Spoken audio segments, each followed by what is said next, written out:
Paris, oh Toulouse, oh Toulouse. Bah oui, oui, ça vous parle. C'est du Nougaro.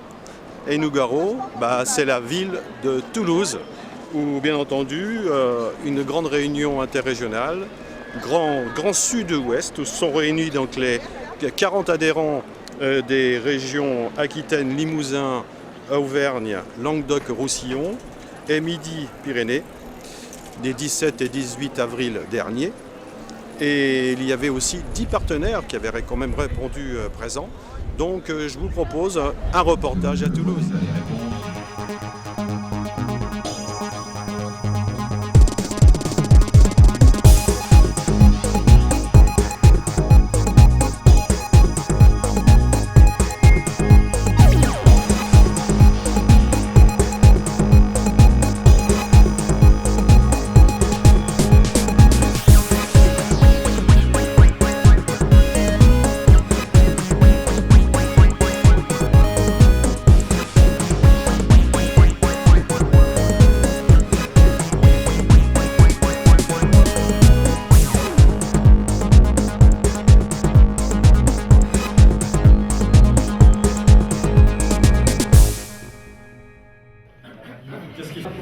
Monsieur le Président, nous sommes heureux donc de vous accueillir à cette interrégionale de Toulouse.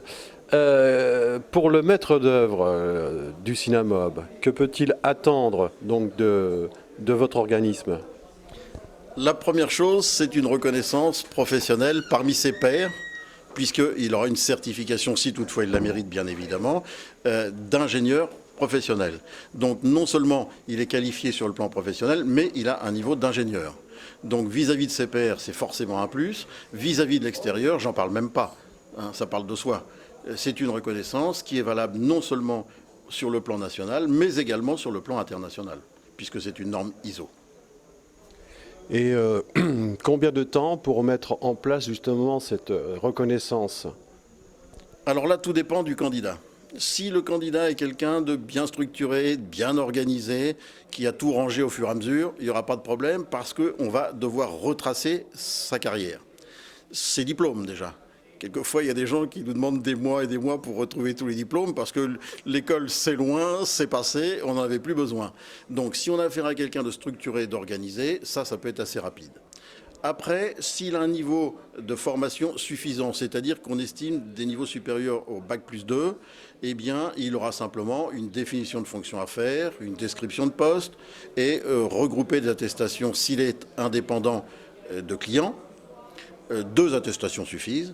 Et s'il est salarié, ce sera une attestation de son employeur. Donc ça, c'est assez facile à faire.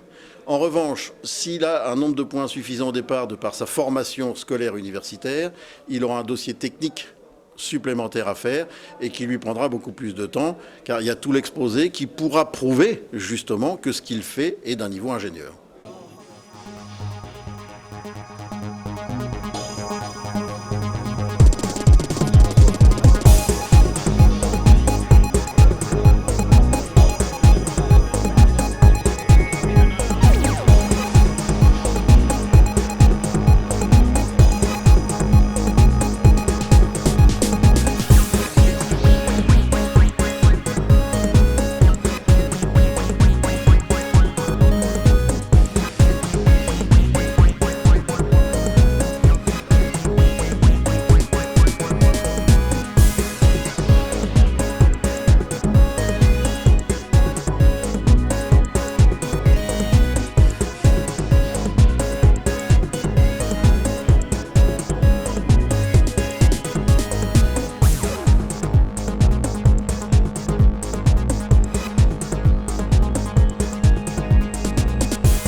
Alors RGE, encore quelques modifications, une nouvelle appellation, vous pouvez nous en dire un peu plus?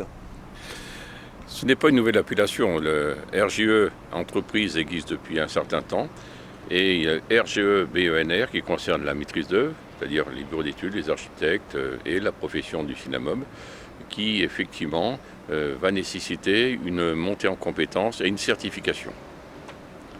Ça va consister en quoi? Eh bien, en fonction du thème désiré par le maître d'œuvre, il va choisir soit l'audit énergétique, soit la conduction de travaux, soit l'assistance à maîtrise d'ouvrage qui concerne les deux derniers points, les membres du CINAMOM. Et en fonction de cela, il aura donc toute une procédure de certification à remplir. Et nous faisons un travail avec un certificateur qui a été désigné par l'ADEME et le ministère, qui est ICERT, et qui est cofraqué. Et ce dossier devrait normalement aboutir début juin.